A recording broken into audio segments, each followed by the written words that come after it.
Assalamualaikum. Welcome to SysTechs. If you want to learn the Linux Firewall using IPtables, then this video is for you. Please stay tuned and consider subscribing.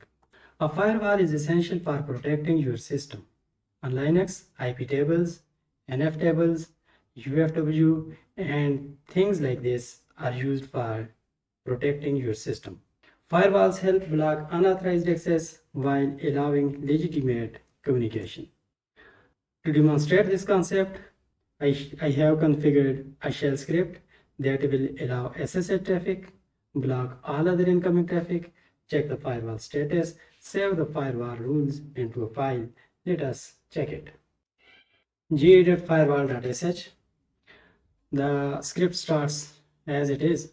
Allow incoming traffic. This is just a message for you, and this is a command for you. The command is sudo IPtables -a input chain -p TCP. Small p represents protocol -- d port destination port 22 RSSH -j accept. In the same way, there will be a message allowed hit return key to continue. To allow SSH, we need to accept it.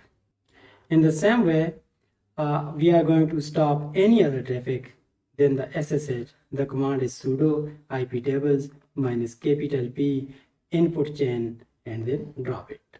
Then we shall see the status of our firewall, and finally we shall save the IPtables into a file, any file that can be used later on for your backup.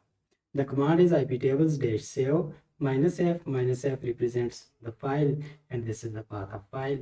Let us do it. To make the script executable, you can use the command chmod +x, then file name firewall.sh. Done. Otherwise, you can run it just by specifying bash and firewall.sh. Okay, whatever you like. And if you want to run the executable file, this is firewall.sh. Let us see. The first message, press return key to block all traffic other than SSH. All traffic other than SSH blocked. Press enter to continue. So this is the status of our entire firewall. Hit return key to continue. This is another method, IPtables -l.